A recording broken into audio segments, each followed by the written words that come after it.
Hello, everyone. Welcome to week 6 of class, where we will be covering practice plans. So, practice plans are a very important part of coaching.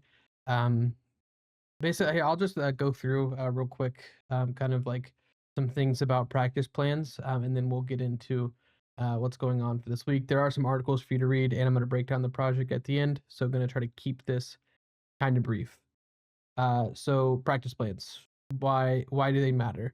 So one, it biggest reason I think is it helps teams and players improve efficiently. Because when you're practicing, sure you can just go do reps and reps and reps of playing the game. You hop on ranked, you play, you keep playing the game.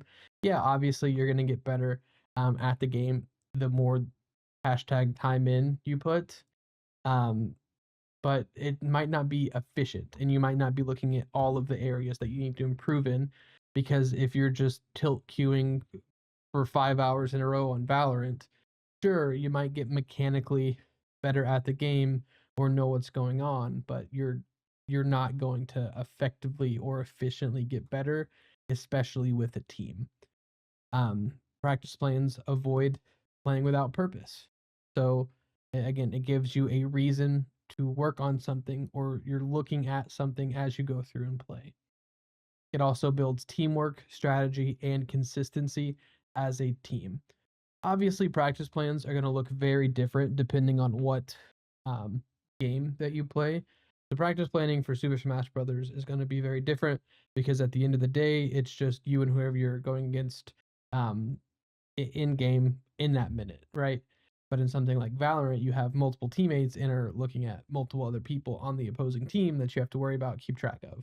A lot of more things going on there.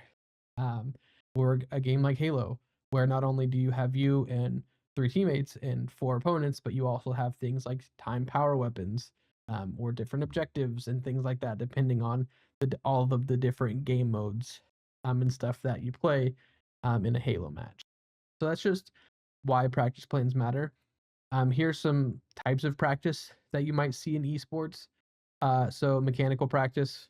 Um, this could be understanding the mechanics of your player or character in Smash. This could be something like aim training, um, understanding how and when to use abilities and ults and stuff like that in some games. Knowing how to use all of the different types of guns or things and modes and maps and stuff like that, right? Next is team practice. So this would be like something scrims. You're working as a team, playing as a team. We're looking at like other types of coordination, knowing different breakoffs, where to start, what you're going to do, who's covering what angles, stuff like that on the map. Another very important one is VOD review, learning from past games and mistakes. VOD review, I think, is probably the most important when it comes to esports practice because you're actually looking at the gameplay when you're not sitting there controlling the mouse and keyboard, right? So you're going through looking at it from hopefully an objective perspective where you're saying, hey, okay, I could have done this better in this situation. When I was in the situation, this is what I felt and what I thought. But now that I'm reviewing it from a different angle or at a different time, I'm able to see these other things that I was able to do. Another thing, theory crafting and strategy.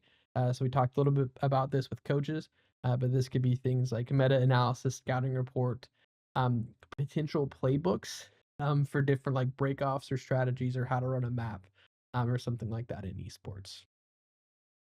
Key components of a good practice plan.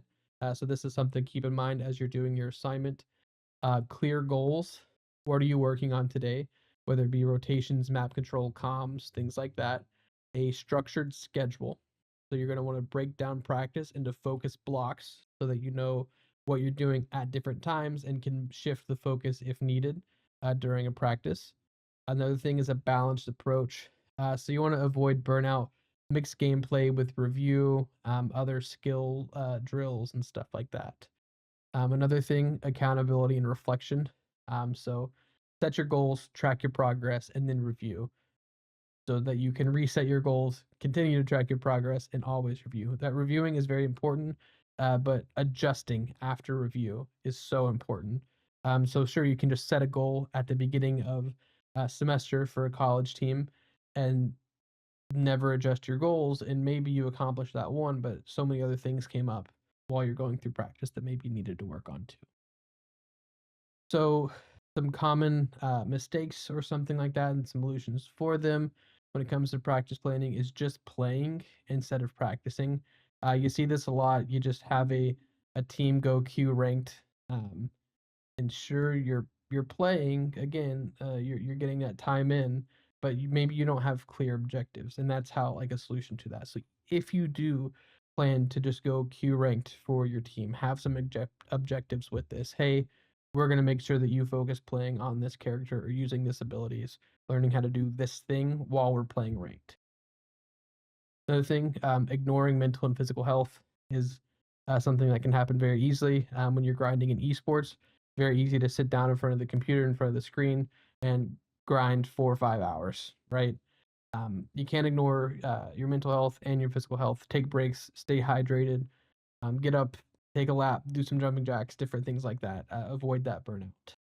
Another thing, not reviewing performance. Again, you just play, tilt queue into the next one, tilt queue into the next one.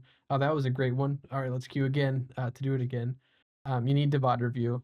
Feedback sessions are key to make sure that you understand what you're doing good, so that you can continue to put yourself in those situations, but also what you're doing bad or poor, so that you can adjust, figure out what you need to do to go into those next few sessions or next games or things like that. Recap: good practice, structured, intentional, and balanced. So what we'll do is this is a practice plan that someone had put together last year that we'll go over. I also have some articles and stuff for you guys to read, so make sure you check those out. I'm not going to cover them too in depth. They're linked there for you to read. So this other thing, let's switch over here. So this is a practice plan that someone had put together last year in class. Um, so here you have and this is pretty similar to how I would want you guys to structure your assignment for the practice plan. I don't want you to go like super in depth for everything because that's going to be a part of the project that we talk about here in just a few minutes. But a clear breakdown of what's going on. So the example last year was create a practice plan for a collegiate Halo team. Okay, so knowing that they're college players, they immediately said, okay, on Sunday, break. Wednesday, break. Saturday, break. That way, you're able to maintain a balance. Again, this is a practice plan for imaginary college students. They need to be able to have that break and do something. So for Halo, it's broken into a couple different game modes that you may play.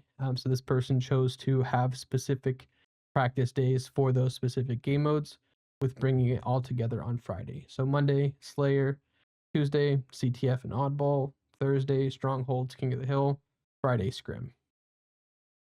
So here for the game mode practice, so they're Monday, Tuesday, and Thursdays.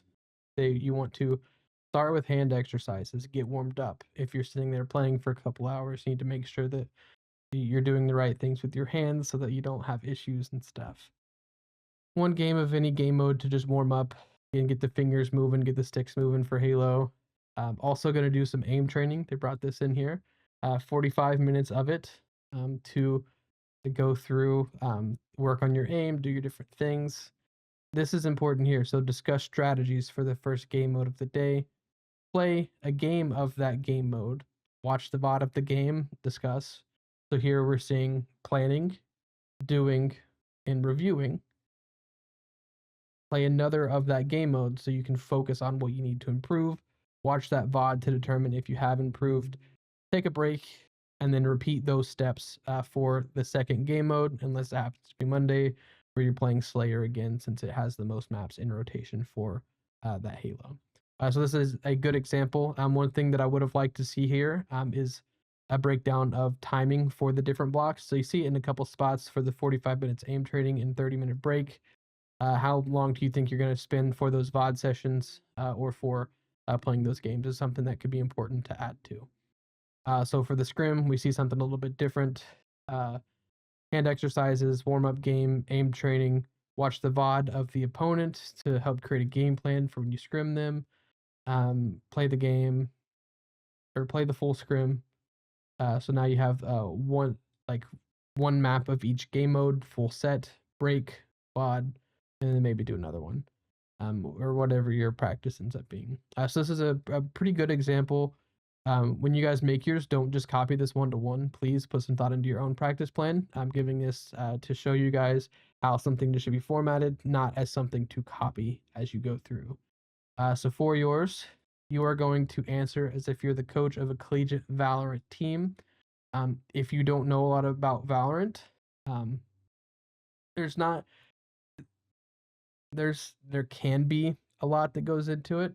Just some minor research should be all that you need to be able to make a practice plan. And if you have any specific questions, please reach out to me and I'll help you kind of get through and go through that. But you'll need to create an actual schedule and plan. Suggest using a table to keep it organized and upload the final document as a PDF. This one is an upload format, not the discussion. That way you can format the right way for the practice plan. And that example is linked right there for you if you have any questions.